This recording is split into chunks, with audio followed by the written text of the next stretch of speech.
جی S herbal wholesale Ayurvedic ادویات کا قابل اعتماد مرکز۔ تجارت کے خواہش مند حضرات کو ہم مکمل ٹریننگ دیتے ہیں۔ ہمارے ساتھ تجارت کر کے بھرپور پیسہ کمائیں۔ علماء کرام، حفاظ، ڈاکٹرز اور میڈیکل والوں کے لیے خصوصی رعایت۔ تفصیلات کے لیے ابھی رابطہ کریں۔ قاسمی حج عمرہ ٹورز اینڈ ٹریولز حج عمرہ اور دیگر مقدس مقامات کی زیارت کا بھروسے مند مرکز۔ حج عمرہ جانے کے خواہش مند حضرات سکرین پر دیے گئے نمبرات پر کال کریں۔ الحمد لله نحمده ونستعينه ونستغفره ونؤمن به ونتوكل عليه ونعوذ بالله من شرور أنفسنا ومن سيئات أعمالنا من يهده الله فلا مضل له ومن يضلله فلا هادي له ونشهد أن لا إله إلا الله وحده لا شريك له ونشهد أن سيدنا وسندنا وحبيبنا ونبينا وكريمنا ومولانا محمدا عبد الله ورسوله أرسله الله تعالى بالحق بشيرا ونذيرا وداعيا إلى الله بإذنه وسراجا منيرا صلى الله تبارك وتعالى عليه وعلى آله وأصحابه وأزواجه وذرياته وبارك وسلم تسليما كثيرا كثيرا أما بعد فأعوذ بالله من الشيطان الرجيم بسم الله الرحمن الرحيم واتقوا فتنة لا تصيبن الذين ظلموا منكم خاصة وقال النبي صلى الله عليه وسلم بادروا بالأعمال فتنا كقطع الليل المظلم يصبح الرجل مسلما ويمسي كافرا ويمسي مؤمنا ويصبح كافرا يبيع دينه بعرض من الدنيا أو كما قال عليه الصلاة والسلام سبحانك لا علم لنا إلا ما علمتنا إنك أنت العليم الحكيم۔ میرے قابل قدر احترام اسٹیج پر رونق افروز معزز علماء کرام، دینی و ایمانی بھائیوں، آج یہاں پر ہم لوگ جامعہ اسلامیہ معارف العلوم وسد میں دین اسلام کے ایک بہت ہی عظیم الشان، محتم بالشان کام کے لیے جمع ہوئے ہیں۔ حضرت مولانا فضل متین بخاری صاحب قاسمی انتہائی تعریف کے مستحق ہے۔ بڑی محنتوں سے انہوں نے اس اجتماع کو منعقد کیا ہے۔ یہ کوئی بڑا جلسہ نہیں ہے بلکہ ایک مشاورتی اجلاس ہے۔ ہمیں آج کی اس نشست میں علاقہ برار میں تحفظ ختم نبوت کے عنوان سے فتنوں کا تعاقب کیسے کیا جائے اس پر غور و فکر کرنا ہے۔ تو سب سے پہلے ہمیں یہ جاننے کی ضرورت ہے کہ عقیدہ تحفظ ختم نبوت ہے کیا، اس کی اہمیت کیا ہے۔ عقیدہ تحفظ ختم نبوت ہم جانتے ہیں خاتم الانبیاء حضرت محمد مصطفیٰ احمد مجتبیٰ محمد عربی صلی اللہ علیہ وسلم کی رسالت اور نبوت کا ایک اہم عقیدہ ہے۔ اگر کوئی شخص محمد عربی صلی اللہ علیہ وسلم کو نبی تو مانے، آخری نبی نہ مانے، تو وہ مومن ہرگز نہیں ہو سکتا۔ یہ عقیدہ قرآن سے ثابت، صحیح متواتر احادیث سے ثابت۔ اور اس عقیدے کی اہمیت کیا ہے، اس کو سمجھنے کے لیے ہم اللہ کے نبی صلی اللہ علیہ وسلم کے وصال کے بعد مدینے میں جو حالات رونما ہوئے، تھوڑا سا اس کا جائزہ لے لیں۔ ہمیں سمجھ میں آ جائے گا کتنا بڑا یہ عقیدہ ہے اور اس کے تحفظ کی کتنی بڑی ضرورت ہے۔ نبی علیہ الصلوۃ والسلام دنیا سے پردہ فرما گئے، بہت سے فتنوں نے جنم لیا، مانعین زکوٰۃ کھڑے ہو گئے، زکوٰۃ اسلام کے ایک رکن کا انکار کر کے مرتد ہو گئے، اور ادھر یمامہ میں ایک شخص نبوت کا دعویٰ کرنے لگا، مسیلمہ کذاب. اسود انسی نے نبوت کا دعویٰ کیا، طلیحہ اسدی نے نبوت کا دعویٰ کیا، ایک عورت نے، سجا نامی عورت نے نبوت کا دعویٰ کیا.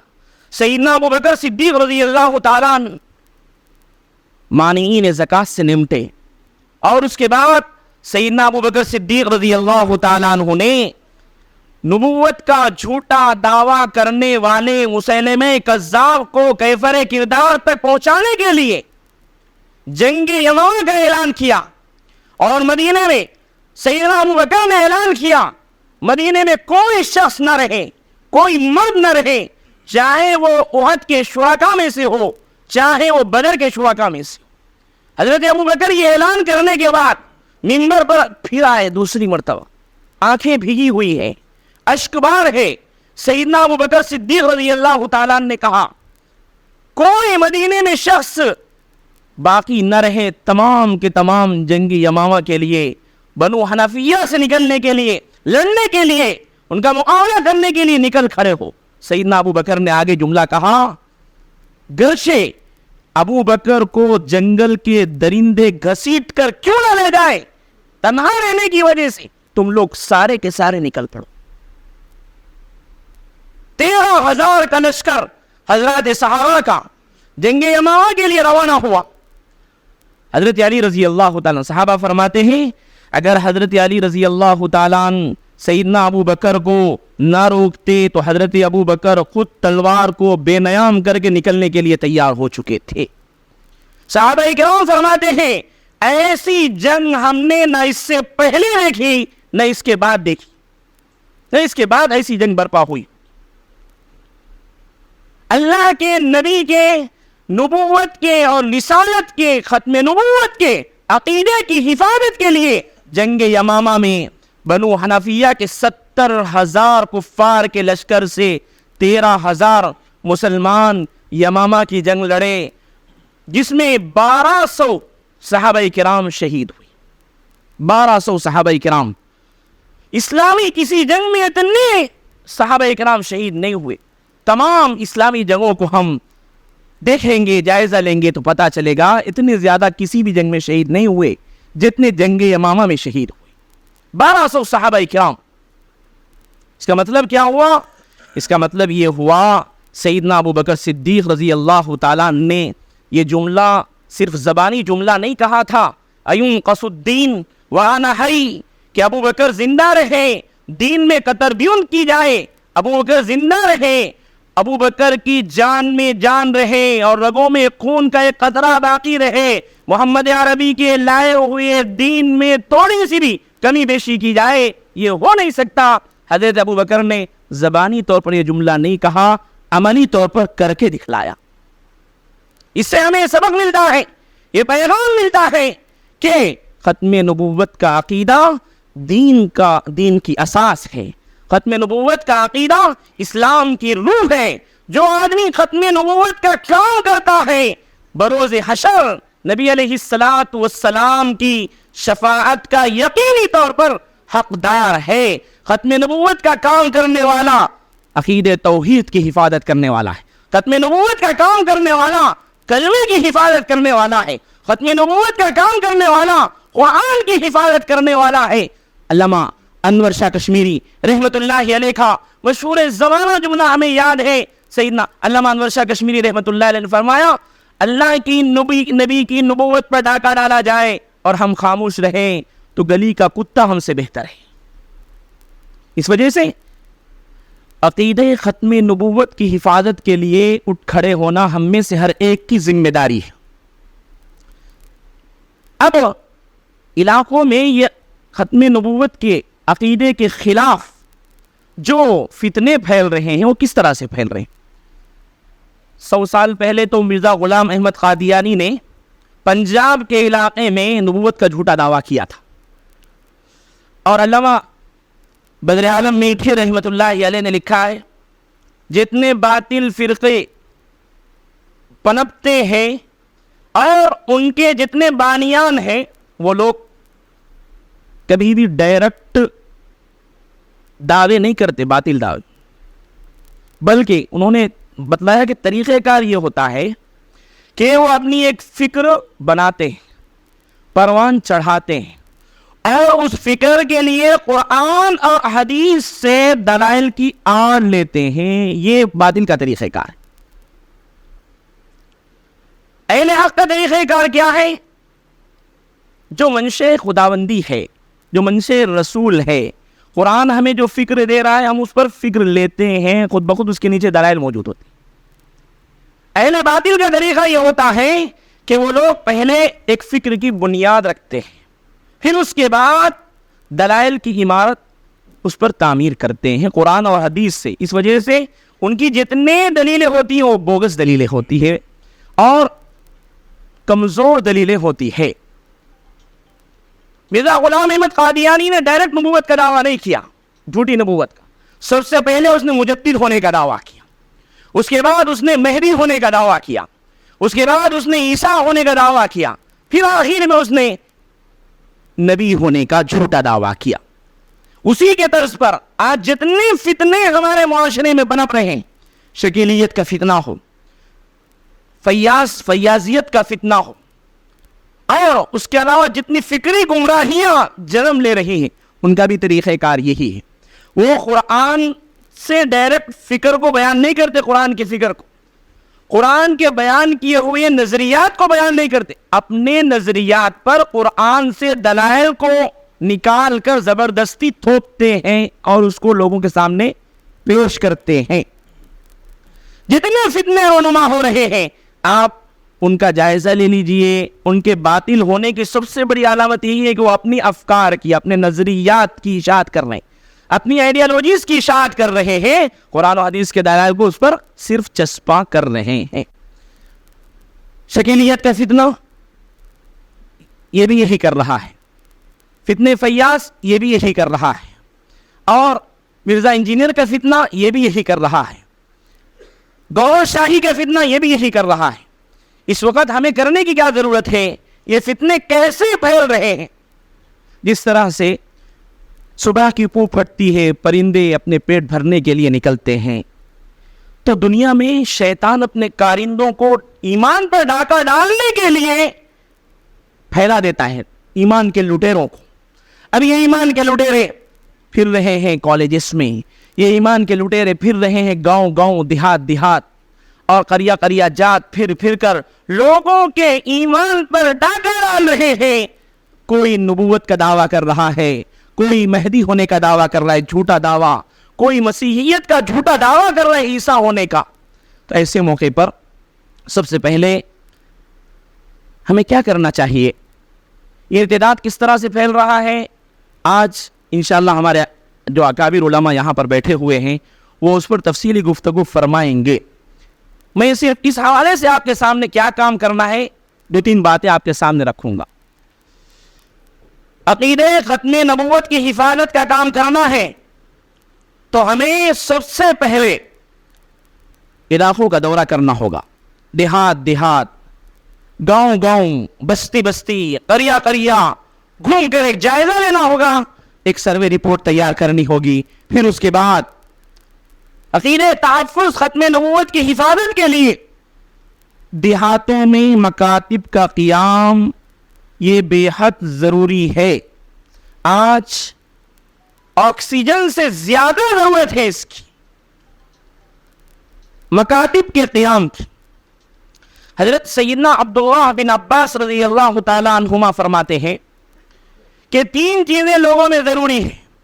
ایک، امیر ہو لوگوں کا، تاکہ لوگ ایک دوسرے کے برسر پیکار نہ ہو، ایک دوسرے پر چڑھ نہ دوڑے، اور دوسرے، قرآن کی خرید و فروخت جاری رکھی جائے تاکہ لوگوں کا قرآن سے تعلق جڑا رہے۔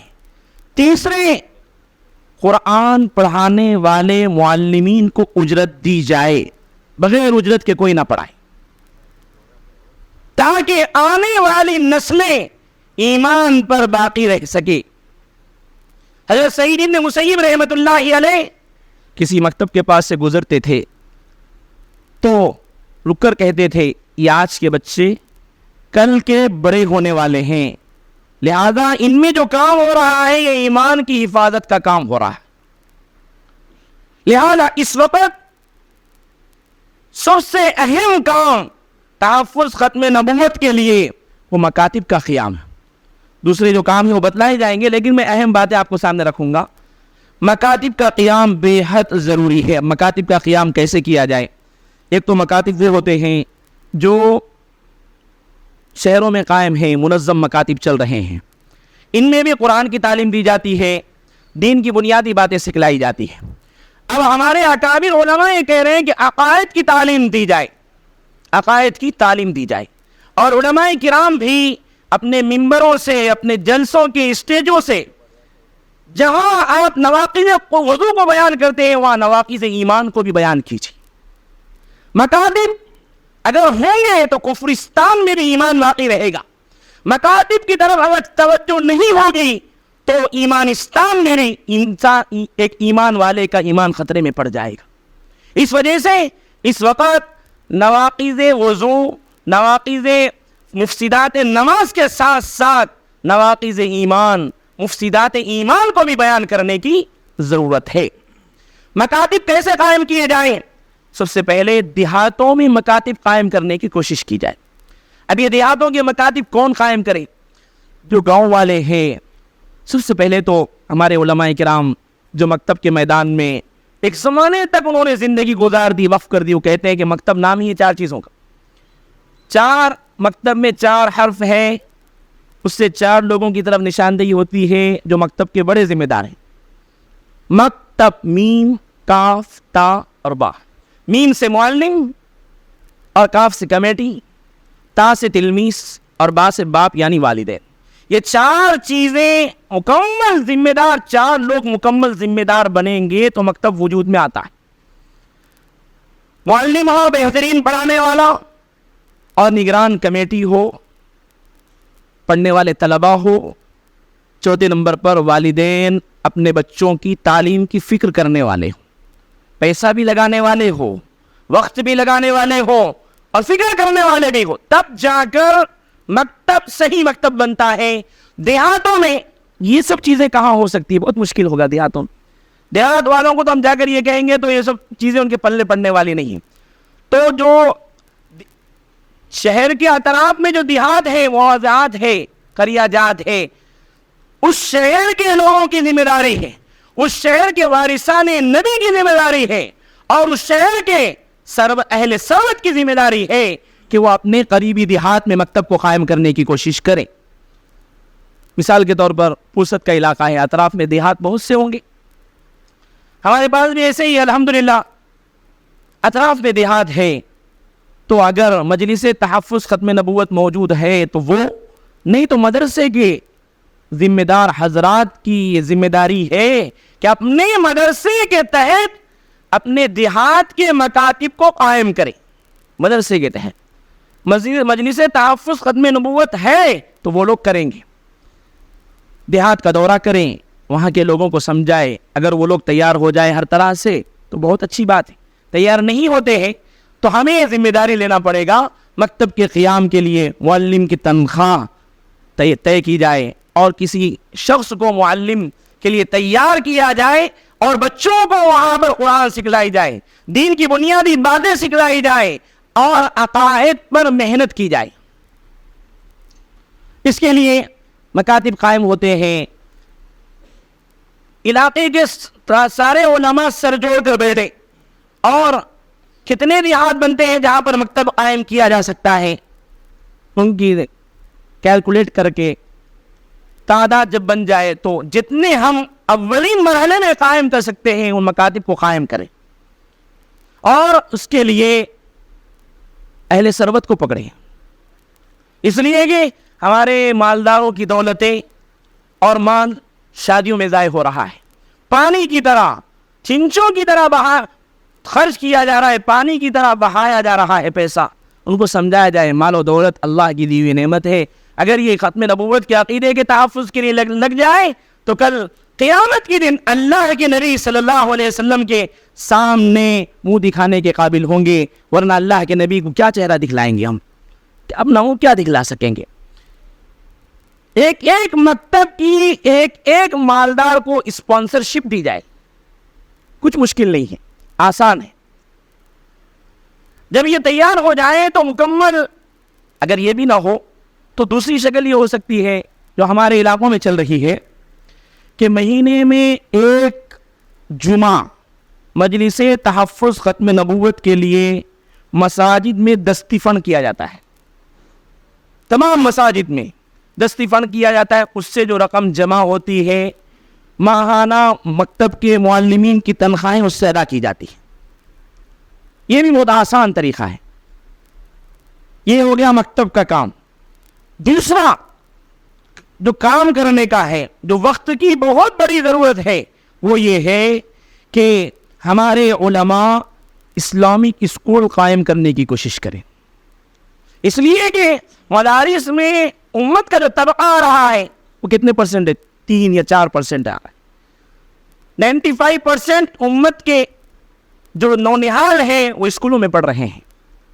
تو اسکول قائم کیے جائے. آج کل اسکول قائم کرنا کچھ مشکل نہیں, بہت آسان کام ہے. اسکول قائم کرنا بہت آسان کام. اگر 1.5-2 لاکھ روپے ہو تو اسکول قائم ہو سکتا ہے آسانی کے ساتھ. کرائے کے لیے کوئی اچھی کشادہ جگہ دیکھ لی جائے, کرائے پر لی جائے اور وہاں پر اسکول کھول دیا جائے اور کلاسز وغیرہ کا مختصر انداز میں نظم کیا جائے. شروع میں بالکل LKG UKG KG کی تعلیم رکھی جائے. بس پہلے سال ہوگا یہ کہ ان کے لیے یونیفارم آپ بنائیں گے, کتابیں وغیرہ بنائیں گے, نصاب جو چل رہا ہے آپ ہمارے علاقے میں اسکولوں میں وہی نصاب رکھیں, اس کے ساتھ ساتھ دینیات کو جوڑ دیں. ایک سال 20-25 طلبہ بھی آئے تو بڑی بات ہے. اگر اچھے انداز میں ان کو تعلیم فراہم کی جائے تو آج اسکولوں میں قوم پیسہ لگانے کے لیے تیار ہے. وہاں پر ان کو عصری تعلیم بھی مل رہی. 1 لاکھ ایک بچے پر لگانے کے لیے آج لوگ تیار ہیں سالانہ. تو آپ اسکول کھولیں گے, شروع میں کم بچے آئیں گے تو ہمت نہ ہارے. ان کو لے کر 30-35 طلبہ ہی کو لے کر, طالبات کو لے کر اسکول چلائے اچھے انداز میں. 1 سال ہو جائے گا. آپ سسٹم کے ساتھ اسکول چلائیں گے منظم انداز میں, سسٹمیٹک, تو 1 سال گزرے گا, آپ کا جو رزلٹ آئے گا لوگوں کے سامنے آپ اپنی جو کارکردگی پیش کریں گے, انشاءاللہ اگلے سال تعداد بڑھ جائے گی ضرور. سسٹم کیا ہونا چاہیے, نظام کیا ہونا چاہیے؟ آپ حضرات کے علاقے میں ماشاءاللہ اسکول کی تعلیم کا جو وقت ہے وہ بہت اچھا ہے. آپ اس طرح سے بھی چلا سکتے ہیں, 3 گھنٹے مکمل مکتب اسکول میں چلا سکتے ہیں اور ماں بقیہ اسکول کی عصری تعلیم, ماڈرن ایجوکیشن ان کو دیا جا سکتا ہے. آپ کے علاقے میں اتنا بہترین نظام ہے, ہمارے علاقے میں تو ایسا نہیں ہے. صرف 1 گھنٹہ ہی دینیات کی تعلیم دے سکتے ہیں بس. تو ہمارے پاس یوں ہو رہا ہے کہ ہم لوگ یہ کرتے ہیں کہ روزانہ تمام طلباء کے لیے 1 گھنٹے میں ہم کلاس لگا رہے ہیں. تمام طلباء کی کلاسز بنا دیے, اساتذہ کرام کو بہت بڑی تعداد میں رکھ کر قرآن کی تعلیم دے رہے ہیں, تجوید کے ساتھ قرآن پڑھا رہے ہیں, دینیات کی تعلیم دے رہے ہیں. لیکن ایمان کے تحفظ کے لیے یہ ناکافی ہے. اور نماز کے فرائض یاد کر لے, یہ ناکافی ہے. اس کے لیے عقائد پر محنت کرنی ضروری ہے. عقائد پر محنت کیسی ہوگی؟ ہفتے میں 1 دن اسکول میں 1 گھنٹہ عقائد کی تعلیم کے لیے مختص کیا جائے. عنوان طے ہو اور تمام طلباء کو بٹھا کر ان کے سامنے کسی اسلام کے بنیادی عقیدے کو بیان کیا جائے, بچوں کی نفسیات کا خیال کرتے ہوئے. اس سے ہوگا کیا؟ طلباء کرام کے سامنے عقائد آئیں گے اور اس میں پختگی لانے کے لیے, استحکام لانے کے لیے ایک کام اور کرنا ہوگا. ہفتے میں 1 مرتبہ جو عقیدے کی کلاس لگائی جا رہی ہے اسی دن آخر کے 10-15 منٹ میں بچوں کا امتحان بھی لیا جائے. اسی وقت طریقہ کار یہ ہو کہ آپ عقیدے کی جو کلاس لگا رہے ہیں اس کا میٹیریل, اس کا مواد پہلے سے تیار کر لیں. تیار کر کے اس کے سوالات, اس میں بعض چیزوں پر باضابطہ نوٹ کر لے. بعض چیزوں کو, ان چیزوں کو ہم سوالات اور جوابات میں لائیں گے, طلباء سے کہیں بھائی آپ قلم لے کر بیٹھے, کتاب لے کر بیٹھے, جو چیزیں بیان کی جا رہی اس کو نوٹ کرے, یا ذہن کی تختی پر نوٹ کرے, دل کی تختی پر نقش کر لے. اس کے بعد سوال و جوابات کا سلسلہ ہوگا. جو طلبہ اچھا جواب دیں گے ہم اسی وقت ان کو انعام سے نوازیں.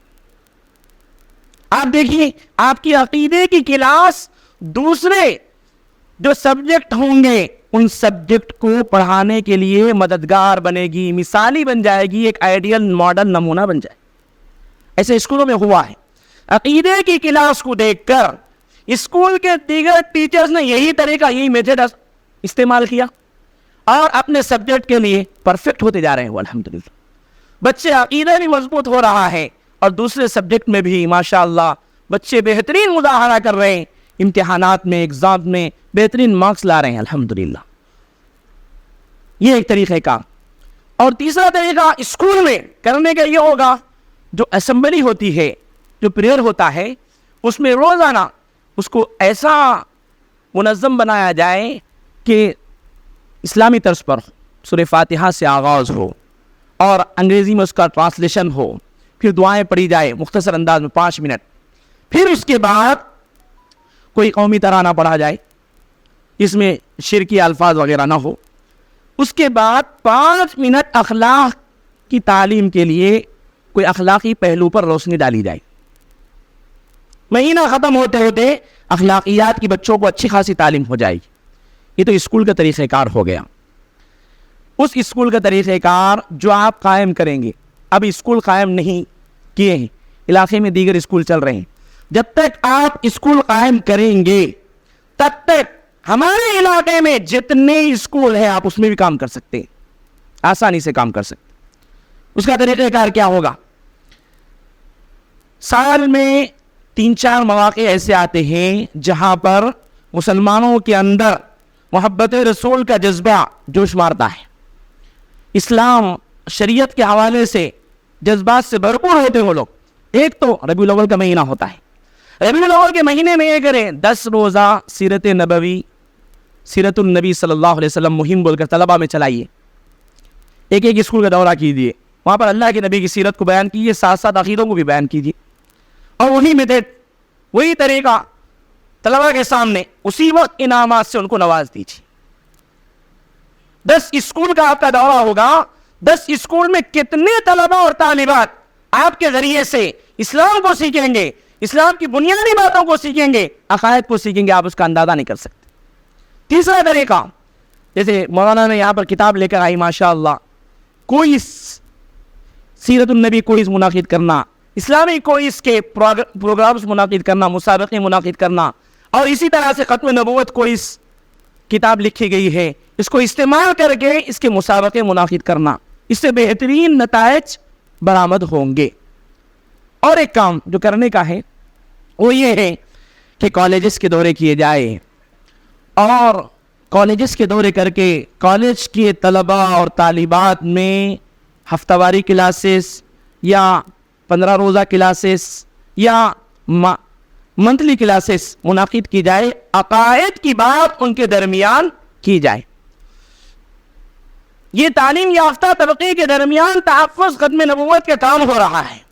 اب اس سے ہٹ کر وہ طبقہ جو مارکیٹ میں ہے, جو بازار میں ہے, جو علم سے بالکل نابلد ہے اور جس کو اسلام کی بنیادی باتیں بھی نہیں معلوم, ان کو عقیدے سے واقف کرانا ہے اور آنے والے نت نئے فتنوں سے ان کے ایمان کی حفاظت کرنا ہے.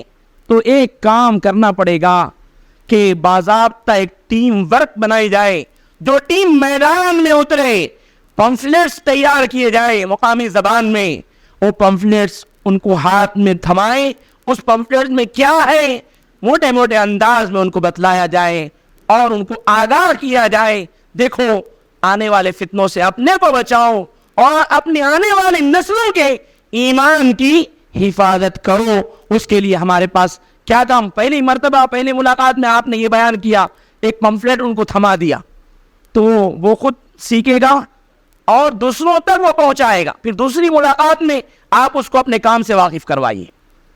اس طرح سے وہ آپ کی ٹیم ورک کا حصہ بن جائے گا. یہ ختم نبوت کے کرنے کے کام ہے. اور اسی طرح سے ختم نبوت کا کرنے کا ایک کام یہ ہے سوشل میڈیا کے ذریعے سے آج مسلمانوں کے دلوں سے ایمان کو کھروچا جا رہا ہے، ختم کیا جا رہا ہے۔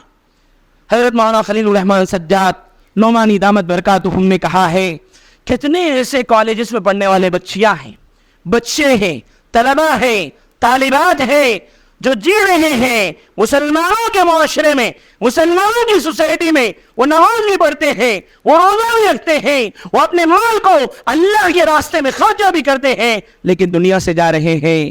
ان کی حالت یہ ہے کہ وہ مرتد ہو چکے ہیں، اللہ کی ذات پر ان کا ایمان نہیں۔ محمد رسول اللہ صلی اللہ علیہ وسلم واجب الاطاعت ہے، واجب الاتباع ہے، اس پر ان کا ایمان نہیں۔ آپ صلی اللہ علیہ وسلم نبی آخر الزمان ہے، خاتم الانبیاء ہے، اس پر ان کا ایمان نہیں۔ یہ تہذیبی ارتداد ہے جو دبے پاؤں ہمارے معاشرے میں پنپ رہا ہے، لوگ اسی طرح جی رہے ہیں اور مر رہے ہیں، اس کا اظہار نہیں ہو پاتا ہے۔ کیوں نہیں ہوتا ہے؟ وہ ہمارے ساتھ کھا رہے ہیں، پی رہے ہیں، اور مسلمانوں کے جو کام ہیں رسمی طور پر ان کو انجام بھی دے رہے، پتہ نہیں چل رہا ہے۔ ہمارے علاقے میں نرمل میں قریب ایک دیہات ہے، کرونا وائرس کا زمانہ تھا، ایک دیہات میں ایک شخص کا انتقال ہوا تو غیر مسلم اپنے علاقے کے مسلمانوں کو بلائے، ان کو لے جاؤ قبرستان میں دفن کرو۔ اس دن معلوم ہوا کہ وہ شخص مسلمان ہے،